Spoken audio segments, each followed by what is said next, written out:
Hello guys. स्वागत है आप सभी लोगों का मेरे न्यू ब्लॉग में। हम उम्मीद करते हैं कि आप सभी लोग स्वस्थ होंगे। मैं भगवान से ये कामना करता हूँ कि आप सभी लोग स्वस्थ रहें, मस्त रहें और अपने अपने कामों में व्यस्त रहें। तो गाइस आज हम आपको दिखाते हैं, अपने गांव आए हैं हम। गांव में इस समय देख लीजिए गांव के मौसम। सामने आलू की फसल देखो, आलू बोया हुआ है और ये धुंध है। सुबह सुबह गांव में हम लोगों की आदत होती है, सुबह सुबह हम लोग खेत पे घूमने ज़रूर जाते हैं। शहरों में तो किसी के पास खेत होता नहीं हो, वो लोग मॉर्निंग वॉक के लिए जाते हैं, लेकिन हम लोग सुबह सुबह गांव में अभी भी गांव में ये समझ लीजिए कि 75% लोग अभी भी बाहर ही जाते हैं फ्रेश होने के लिए। हम तो शौक से खाली चले आते हैं घूमने के लिए, बाकी ऐसा कुछ नहीं है। तो देख सकते हैं अब इतना समय ये नाला है जो मेरे खेत के बगल का, गेहूं का खेत मेरा है। यहाँ का मौसम जो है बहुत अजीब हो गया है।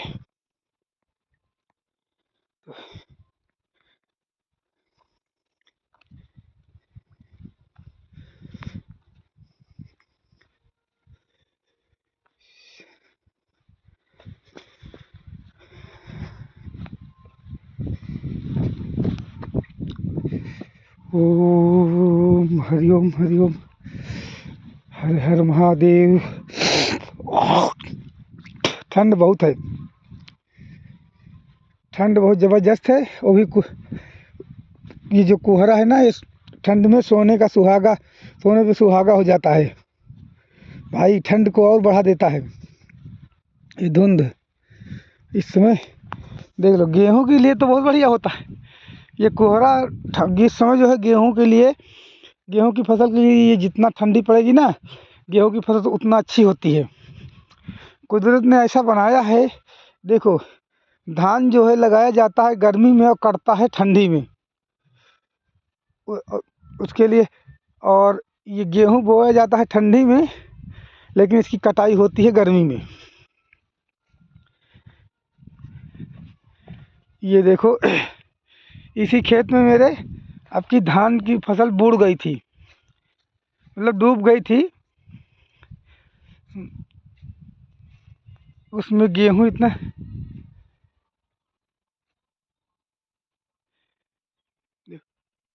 तो मैं सुबह सुबह अपने खेत पे घूमने आया हूँ। गेहूं की फसल जो है मेरी है। और ये मेरे पड़ोस में एक वर्मा जी का खेत है। ये देखो ये आलू, इसमें आलू लगा हुआ है। आलू है, बीच बीच में मटर है। आलू और मटर, आलू के बीच बीच में एक एक पेड़ देखो दिख रहा है ना, ये मटर का है। वो लोग बो देते हैं मटर आलू के बीच में। तो ये गेहूं का खेत, ये गेहूं मेरा है।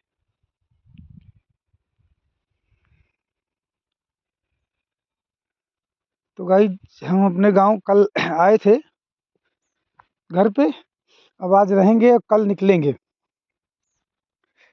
एक दो चक्कर कभी भी आते हैं तो एक दिन दो दिन घर पे रुकने के लिए मिल जाता है। महीने में दो चक्कर लग जाते हैं तो घर रुकने को मिल जाता है आराम से। इसलिए अपना हम फैमिली भी देख लेते हैं। और देख लीजिए आप, सुबह सुबह हम अपने खेत पे घूमने आए हैं। ठंड तो बहुत है, ठंड बहुत है भाई। ओम हरिओम। हालांकि कपड़े वपड़े पहन रखा हूँ, ऐसा नहीं है, लेकिन ठंड है। कुछ दिख नहीं रहा, देख लो कहीं भी कुछ दिख नहीं, बहुत दूर दूर तक कहीं कुछ दिखाई नहीं पड़ रहा है। अभी हम आप लोगों को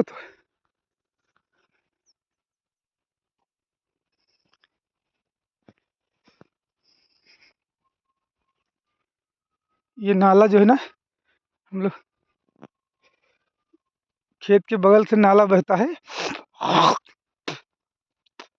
इसमें नहर से, इसका कांटेक्ट नहर से है। जब कभी नहर ओवरफ्लो होती है ना, तो इस नाले से पानी आके बहता रहता है। देख लीजिए नाले को, वहाँ से अभी भी इसमें पानी है भरपूर, लेकिन सिंचाई के लिए पानी चढ़ता नहीं। सिंचाई के लिए इसमें से पंपिंग सेट लगा के चढ़ाना पड़ेगा। ये भी खेत मेरा है, ये भी देखो गेहूँ मेरा है। यहाँ नाले से लेकर के वो मेरे भैया का है, ये भी मेरे भैया का है। वो जो है पर्सनल बटा मेरा है। ये देखो जो रोक लगा रखे हैं ना, इसमें रात को ये सांड आते हैं। ये गाय और जानवर जो है छूटी हुई ना, जो लोगों ने छोड़ दिया है, तो उनसे रोकने के लिए अगर रोक ना लगा रहे ना, तो फसलों को पूरी फसल खा जाएंगे। तो उनसे रक्षा के लिए ये बांध दिया गया है। तो वो आते हैं, तो जब ये बंधा रहेगा तो इसके अंदर नहीं घुसेंगे, बगल बगल से निकल जाएंगे। जिसके खेत में नहीं बंधा रहता ना, उसकी फसल में पूरा चर ही डालते हैं। रात को आते हैं, दिन में नहीं आते। दिन में तो पब्लिक सब जागती रहती है, देखते हैं। रात में जब आदमी सो जाते हैं ना, उस समय झुंड के झुंड आते हैं। किसी दिन तो 6-6 7-7 लोग आ जाते हैं ना, तो पूरी जिसके खेत में घुसेंगे ना, पूरा एक तरफ से उसको खा जाते हैं पूरा। तो गाइस, आप लोग बने रहिएगा मेरे ब्लॉग में। अगर मेरा ब्लॉग आप लोगों को पसंद आए तो उसको लाइक और शेयर करना नहीं भूलिएगा। और कमेंट में बताइए मेरा ब्लॉग आप सभी लोगों को कैसा लगता है। ओके गाइज, तो इसी के साथ मैं अपने ब्लॉग को समाप्त करता हूँ। ओके, सभी लोगों को बाय बाय, टेक केयर। बहुत बहुत धन्यवाद। आपका दिन शुभ हो। इसके साथ में धन्यवाद।